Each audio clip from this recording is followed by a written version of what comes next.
that presumably don't have a lot of flexibility in terms of the niches they can exist in. But the way I imagine this process is that as a human, we're plopped into a environment, and here I'm using analogy, where we don't really know if we are an aquatic animal, a terrestrial animal, or an avian, right? Or an amphibian. Or an amphibian, for that matter. And to make the wrong choice, right? To be an amphibian who's trying to fly, although I'm sure they're out there in the animal kingdom, it's not just a waste of time, it's probably deadly. Yeah. And not to over-dramatize the failure of finding one's purpose, but I see it that way. Whereas perhaps we could just say that the process of finding one's purpose is to realize, like, I'm an amphibian. I can go in and out of water, whereas a bunch of other creatures around me stop at the water's edge. Right. And this is really cool. And a bunch of these other things, like these flying things, that they can't actually even go in the water. Right. Some of them might, be on the surface or dive into it, but they can't do what I can do. So the process of self-discovery, it sounds like, is about restricting one's choices to a sort of wedge within the full landscape of options. And for me, I can certainly recall, after reading Mastery, it helped me recall some early seed emotions that I experienced as a very distinct sensation in my body. Can you describe that? Yeah. Well, without making it too specific to my unique tastes, as a kid, I loved flora and fauna. I loved learning about biology. Sure. Yeah, no surprise there. But animals and how they move in particular, and fish, and going to a proper aquarium store for the first time for me, and going snorkeling for the first time was like, wow. And even as I describe it, it's almost like my body floats. I feel it in my left arm, of all things. And it feels like there's something to do about it. It's not just that I'm in observation of things that delight me. Right. It's like there's an activation state created within me. Like, I got to do something with this. And typically it's tell everybody about it until they won't listen anymore. But oftentimes it's to also draw those things, to think about them, and I just delight in them. It's a constant source of delight. And so seeds such as those, and there are a few other things in that landscape of flora and fauna, and learning about animals and biology, including the human animal, and then organizing information feels so satisfying to me. It's like a drug that, and so it just feels like this, eternal spring of life, right? And so for me, that's what it was. And in 2015, when I was teaching that course, the course I loved, but I was feeling a little bit astray in my scientific career. And then I read Mastery, and I realized, yes, I love running a laboratory, I love teaching, but there's something else for me, and it has to do not with a podcast. I didn't even know what a podcast. I knew what a podcast was. I was listening to podcasts at that time, but I wasn't on social media. I had no thoughts of having a podcast. But what I wanted was that feeling in its total number of forms. Right. That's the goal. Get that feeling in as many forms as possible. Right. Is that about? That's absolutely perfect, because the connection to what I'm talking about, it's not an intellectual thing. It's visceral. It's emotional. It's physical, right? And you feel it in your body. And when you're doing it, it's like it's at your level. It's like you're swimming with the current. You feel it. Things are easy. Everything clicks together. There's a delight. Not everything is going to be delightful. There's going to be tedium involved. There's going to be moments of boredom. But you're able to withstand the moments of boredom because you feel that deep overall connection. So yes, that's precisely what I'm talking about. I mean, for me, it's a little bit a similar thing is, I said about words, but the other thing that I was obsessed with when I was a kid was early human ancestors. Don't ask me why. I just was so obsessed with our ancestors millions of years ago, and how it's possible to be living here in the 60s or 70s with cars and everything, but to come to where we are now. And I wrote a short story when I was 8 years old about a vulture. It was written from the point of view of a vulture watching the first humans kind of emerge on the planet. I'm sure it was absolutely awful, dreadful. But the weird thing is, I'm writing a new book, and all I'm doing in that book is going into early humans. And I feel like a kid again. I'm so excited. I'm so happy. So I can very much relate to your story. You mentioned these 5 different forms of intelligence, or frames of mind, as you referred to them. And I'm certainly aware that I lean towards a more intellectual interest, although, as you pointed out, the excitement, the delight is visceral. Yeah. And the actions are actions. They're of the body, ultimately. Right. One has to draw, speak, write books, etc., to transmute that excitement into something real. For people that are not as intellectually tuned, but maybe are kinesthetically tuned, for instance, I can only wonder what that's like. I'm not completely uncoordinated, but I don't think I have a kinesthetic attunement or frame of mind. But I've, for instance, had a podcast listener mention that they think in feels, that they literally experience thought as as sort of a patchwork of bodily sensations. Right. And that thought for them is not of the stuff from the neck up, but only from the neck down, which to me was really intriguing. And so I only raise this because there have to be as you point out, there's an infinite number of different sort of orientations based on our unique DNA and experience. But what do you think explains why these particular seeds, or as you point out, like the direction that the grain runs in the brain? I mean, it's partially going to be nature, it's going to be DNA, For sure.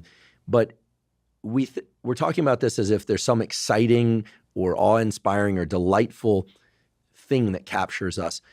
Can it be the other way too? Can it be, one has a bad experience as a child in an intellectual environment and then decides, I'm going in things of the body feel good. Things of the mind, of intellect feels bad.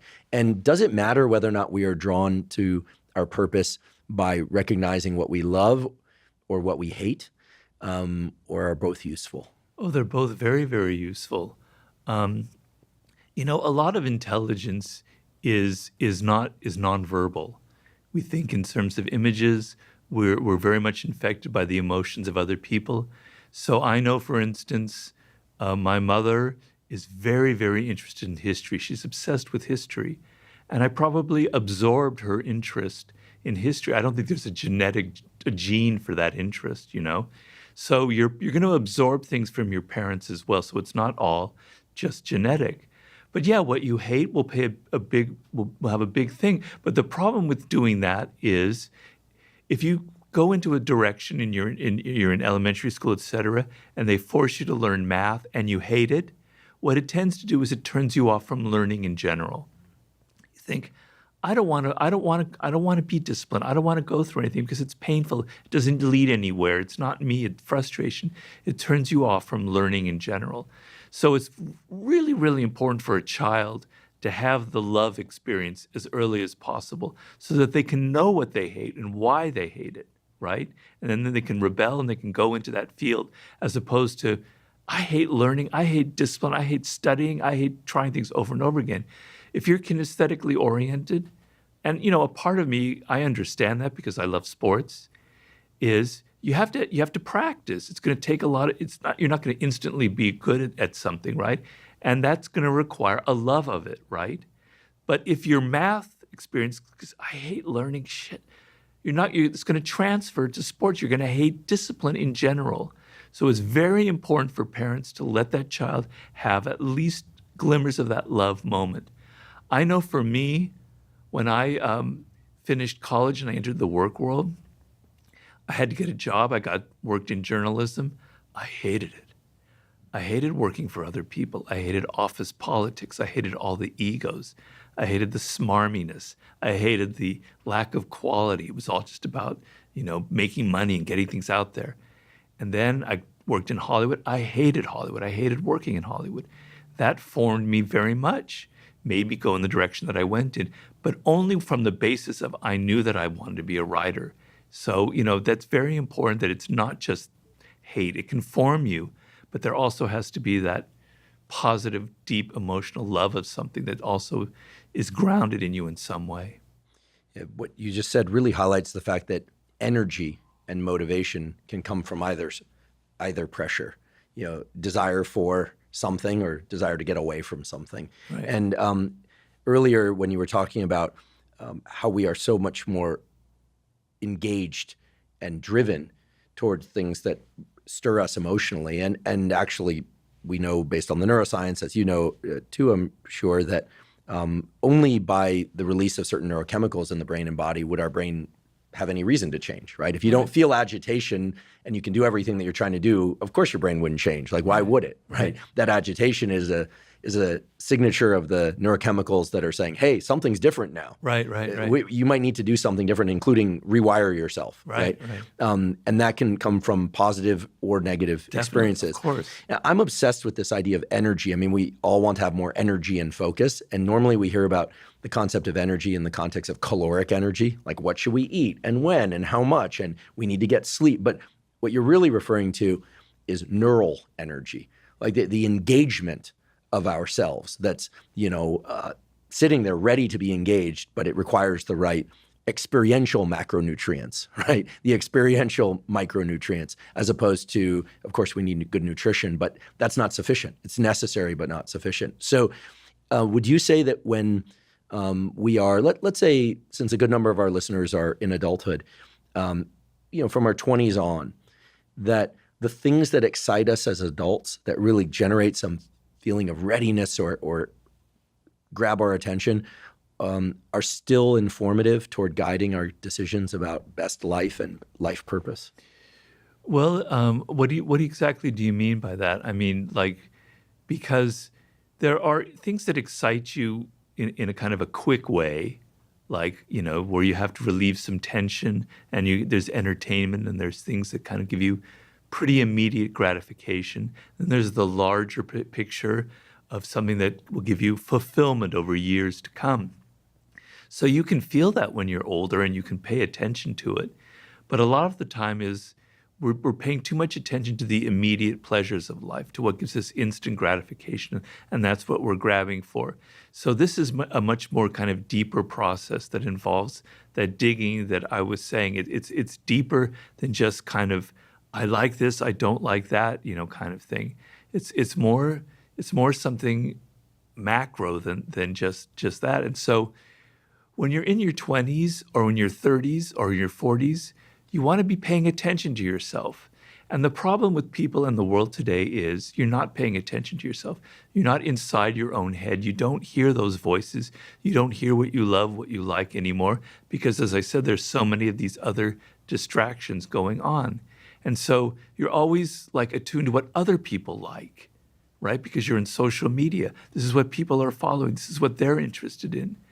As opposed to disengaging, backing off from that and looking at yourself and going through the process of, that's not me. Actually, I don't really like that, And so what you're talking about is, I think, very profound, is levels of frustration or anxiety are definite signals that you must pay attention to, that they're telling you this isn't a good direction for you. This is a waste of time for you.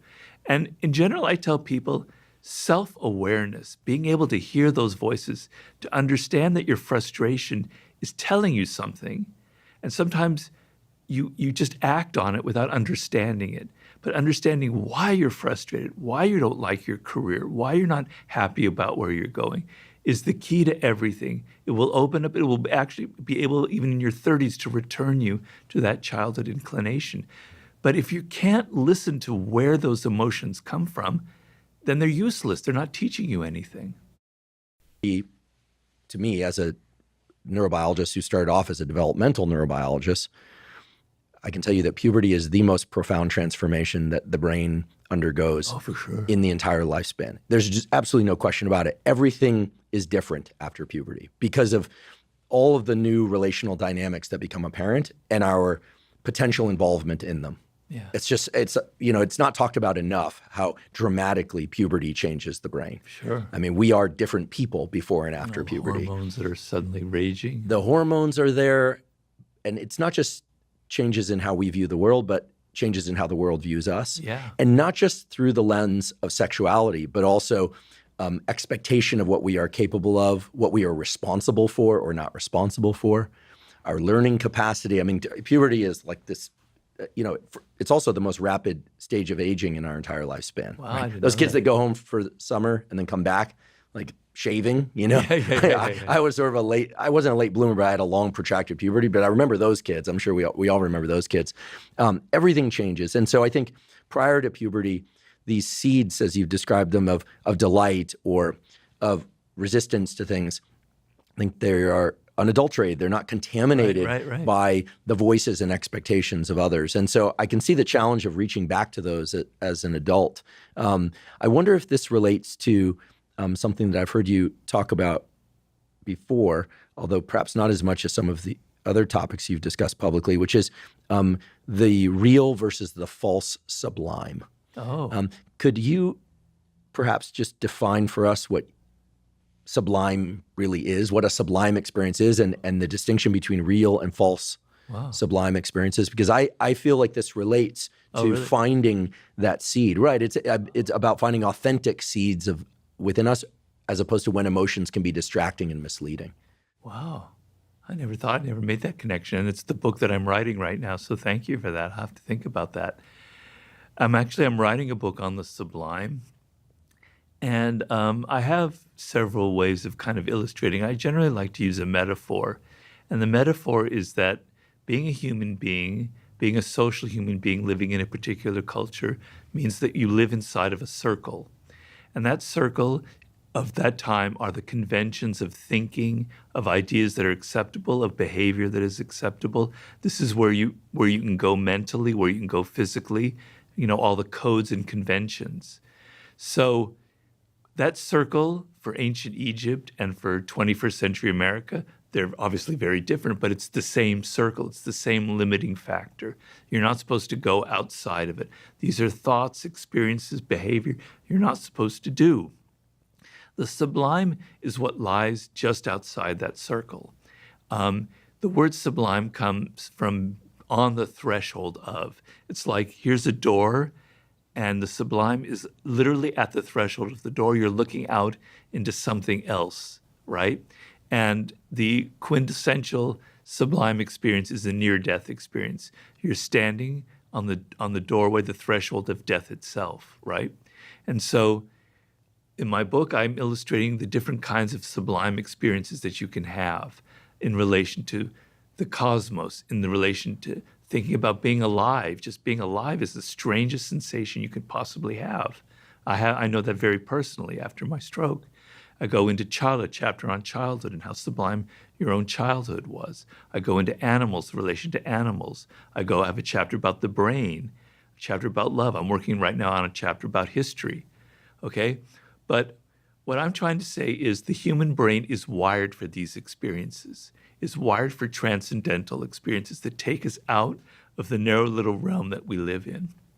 Because we're aware of our death as the only animal truly conscious of its own mortality, and it frightens the hell out of us.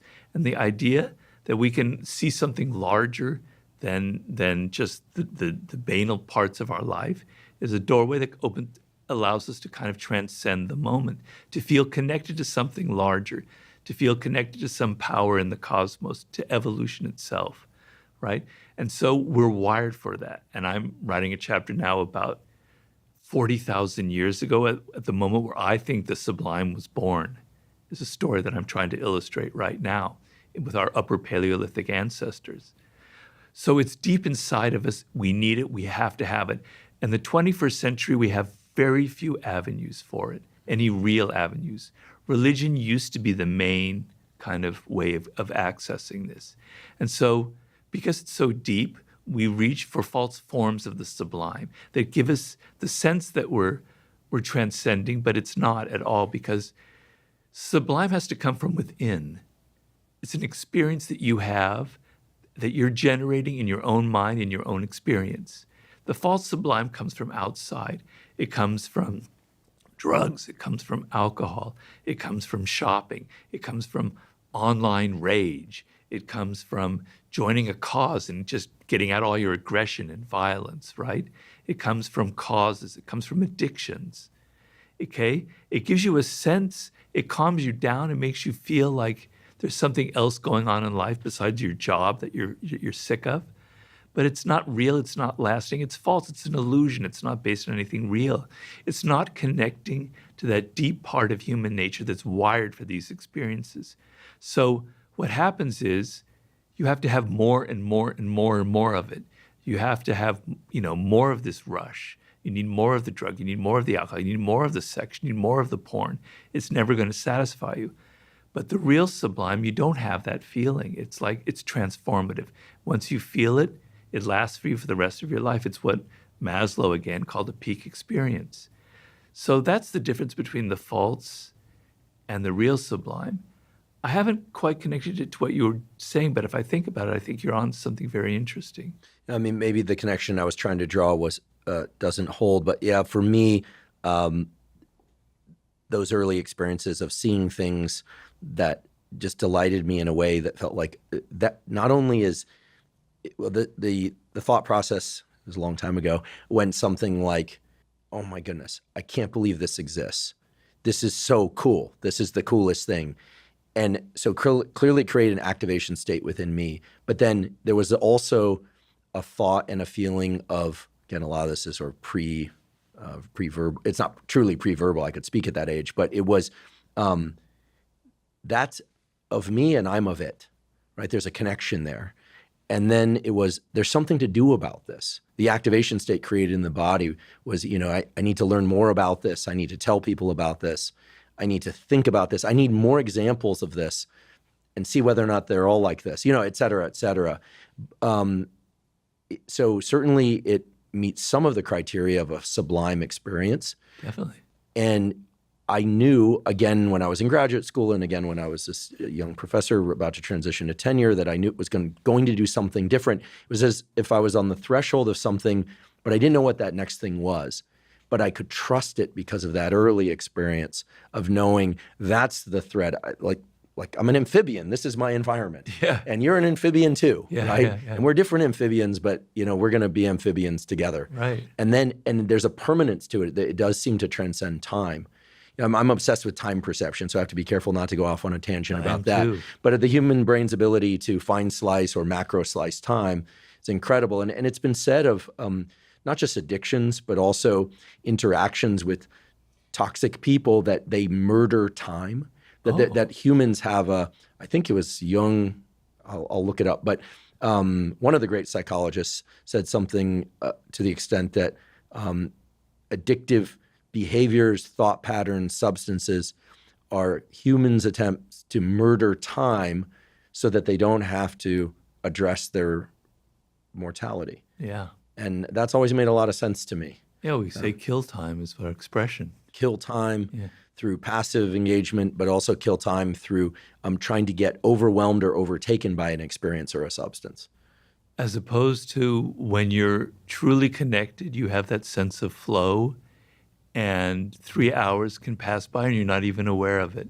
So time is a totally subjective experience. It can be extremely slow and tedious and you feel very depressed, or it can pass by, but it passes by without you even noticing it, and it's a wondrous experience, When I'm deep in my writing, I'm not aware of the time passing. I'm so involved, I'm so immersed. It's a deeply, deeply pleasurable experience of time. It is sublime. And yeah, so I agree with you. I think your distinction is very interesting.